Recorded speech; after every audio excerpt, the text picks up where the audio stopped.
MBA admissions consulting, stay away. They charge $5,000 for the first school and then assign you to a grad student. Okay.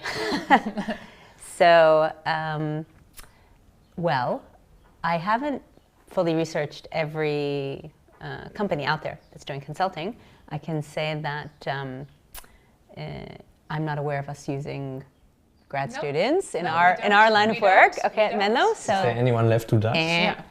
I don't know. Yeah, not right. I don't know. Well, I can say more than that. Is that for us, not even having an MBA degree is a requirement. So it's not just that we don't like to employ MBA students to help our clients. It's also that having been an MBA student in the past is not the biggest plus, because we're looking for people with the right skill set, quite a broad skill set to help our clients. So I remember HBS graduates whom we turned down in favor of people without an MBA degree altogether, because those people were able to do the job. Yeah. So, and in fact, I think people with an MBA are even in the minority in the Menlo consultant team. I mean, I'd like to rebound on the first part of that question, which is, of that prompt, right? Stay away. Yeah, sure, by all means, stay away. It's expensive, right? It's expensive, and you're an adult and you need to decide whether you need this or not. Ironically, I'm the exception to the Menlo ethos of never ever hiring MBA grads. But I revisited just by chance my MBA applications from when I applied to the top European schools. And yeah, I mean, I have to say, I sounded entitled. I was not specific enough. It was a bit cringeworthy, honestly, to reread that career goals essay. It was full of platitudes, and I might have benefited perhaps from a consultant, but also maybe somebody who's in the know, but a sounding board, somebody who would tell me, hey, look, this sounds conceited. Don't word it that way, right? And so that person could be anyone. It just so happens that how often can you show an essay to your best friend? 1, 2, 3 times maybe.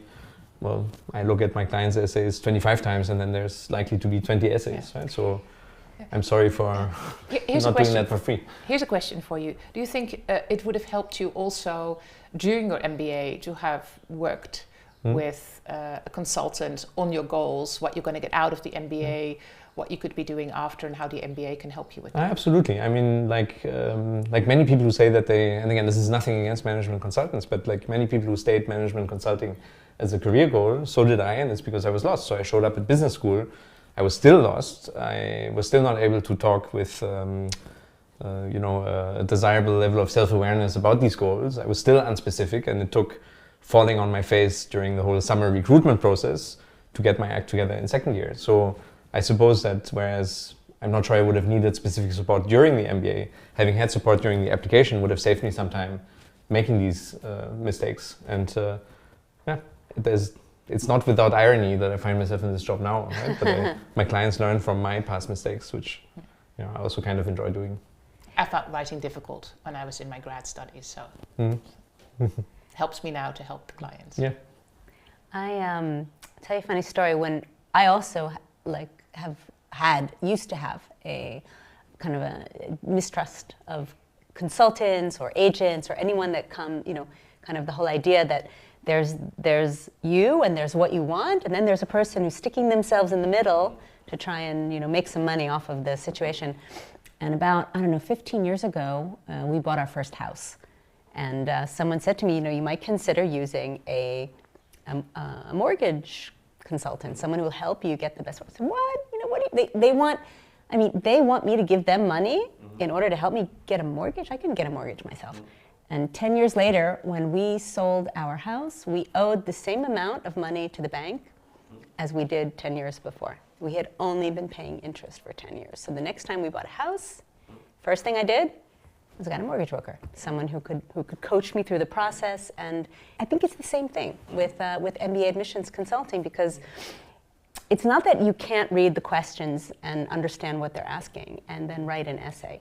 But do you really, you can understand the words, but do you understand what's behind them? Do you understand why they're asking this? Do you understand what to talk about and what not to talk about? Because sometimes the simplest mistakes can cost you your admissions. And so just to know someone who knows the territory, who has spoken with the admissions directors, who understands what the field looks like, you're gaining their valuable experience, and they can help you just to avoid the mistakes that will keep you out, even if not to turn you into someone you're not, but to help you be the best that you can be. Yeah, I think the opportunity cost is also so high, right? That and the investment is so high that you're going to make that it makes a lot of sense to make sure that you go about it the right way. I'm aware of the fact that it's a big investment for our clients, and I really feel the pressure to give them a good return on the investment that they make. I had a client this past year who came and said he really didn't think he needed coaching or consulting because he's an autodidact, he studies by himself, he got a 4-year undergraduate degree and never went to class, he only read the books and he just believes in going and learning by himself. And he said, but I want you to just kind of proofread my essays for me. And I said, okay. So he sent me his essays, and I just looked at them, and I called him, and I said, we've got to talk because A, B, C, D, E.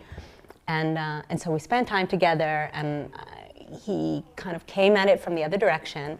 And once he was pointed in the right direction, he was able to go with it, and he got into Kellogg.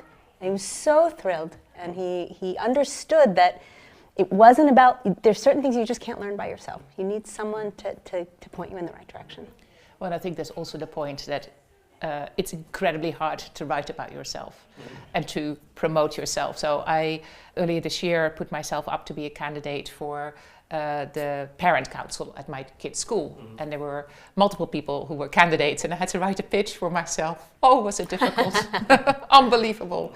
Yeah. I couldn't get my pen to paper, and I also didn't know what to say about myself for fear of that maybe this group wouldn't like it, maybe that group, how am I going to be perceived? And I think it's really hard to do that for yourself. Maybe just adding to that, I mean, we're Menlo Coaching, right?